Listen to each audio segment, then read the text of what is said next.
चलो बच्चों, let's read the question. The question says directions. In the question, two statements are given as statement 1 and statement 2. Mark the correct choice as 1. Both statement 1 and statement 2 are correct. 2. Both statement 1 and statement 2 are incorrect. 3. Statement 1 is correct and statement 2 is incorrect. 4. Statement 1 is incorrect and statement 2 is correct. Statement 1. Nucleic acid is the genetic material of all organisms without exception. Statement 2. During isolation of genetic material, ribonucleases and proteases are not required. हमारी first statement में कहा गया है कि हर organism में nucleic acid genetic material की तरह act करते हैं विदाउट एनी एक्सेप्शन। और सेकंड स्टेटमेंट में कहा गया कि जब हम जेनेटिक मटेरियल को आइसोलेट करते हैं तो उसमें राइबोन्यूक्लिएजेस और प्रोटीएजेस की कोई रिक्वायरमेंट नहीं होती है। तो इस क्वेश्चन को सॉल्व करने के लिए सबसे पहले अगर हम बात करें यहाँ पर यूज़ होने वाले की कॉन्सेप्ट की, तो इन दिस क्वेश्चन हमारा की कॉन्सेप्ट होगा आइसोलेशन ऑफ जेनेटिक मटेरियल।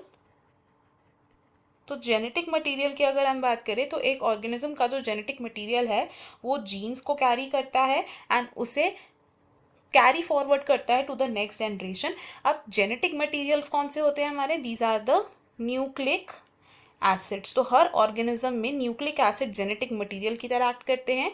अब दो तरीके के न्यूक्लिक एसिड्स होते हैं जो जेनेटिक मटेरियल की तरह एक्ट करते हैं। First is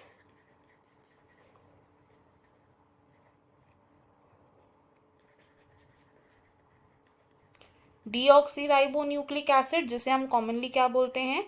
DNA. और सेकेंड न्यूक्लिक एसिड जो जेनेटिक मटेरियल की तरह एक्ट करता है, it is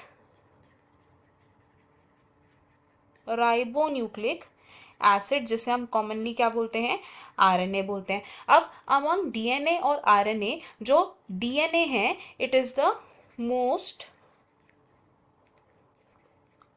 common genetic material जो मेजॉरिटी ऑफ ऑर्गेनिजम्स में पाया जाता है as genetic material. RNA usually पाया जाता है कुछ वायरसेस में एज अ जेनेटिक मटेरियल। अब अगर बात करें इस जेनेटिक मटेरियल के आइसोलेशन की for the isolation of genetic material, अब जेनेटिक मटेरियल की आइसोलेशन कैसे होती है? तो जो न्यूक्लिक एसिड होता है यानी कि जो हमारा जेनेटिक मटेरियल होता है वो एनक्लोज होता है इन डिफरेंट मेम्ब्रेन्स।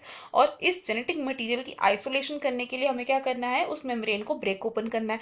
तो उसे ब्रेक करने के लिए हम क्या करते हैं? हम सेल्स को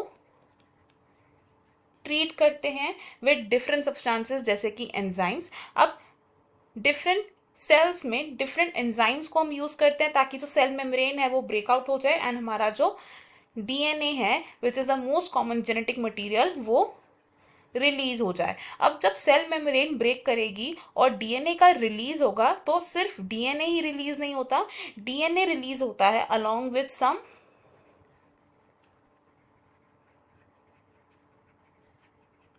मैक्रोमोलिक्यूल्स। और ये मैक्रोमोलिक्यूल्स कौन कौन से हो सकते हैं? These can be a little amount of RNA, proteins, lipids and polysaccharides.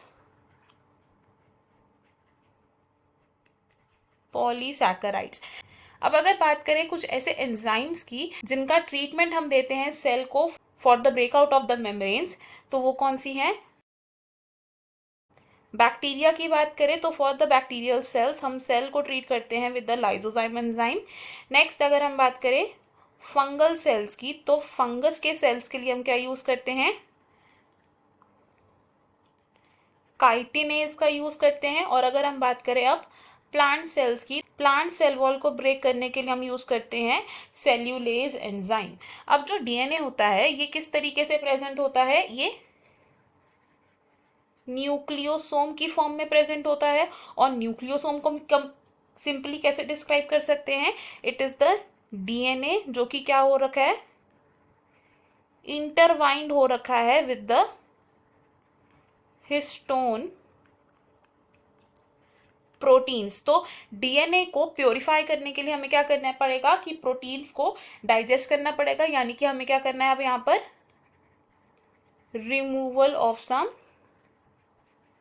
Macromolecules. और इन मैक्रोमोलिक्यूल्स को हम रिमूव कर सकते with the help of some enzymes, जैसे कि आरएनए के रिमूवल के लिए हम यूज करते हैं राइबोन्यूक्लिएजेस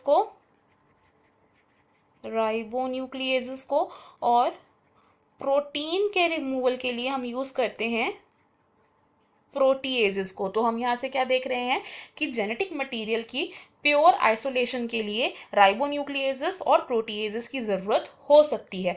तो अगर हम अपने स्टेटमेंट्स देखें, इन स्टेटमेंट्स में से हमारा जो फर्स्ट स्टेटमेंट है ये एक करेक्ट स्टेटमेंट है, बिकॉज सभी ऑर्गेनिजम्स में न्यूक्लिक एसिड्स ही जेनेटिक मटेरियल की तरह एक्ट करते हैं। और जो सेकंड स्टेटमेंट है हमारी वो रॉन्ग मानी जाएगी, बिकॉज जेनेटिक मटेरियल के आइसोलेशन के लिए राइबोन्यूक्लिएजेस और प्रोटीएजेस की रिक्वायरमेंट होती है टू रिमूव द मैक्रोमोलिक्यूल्स, जैसे कि आरएनए एंड प्रोटीन्स।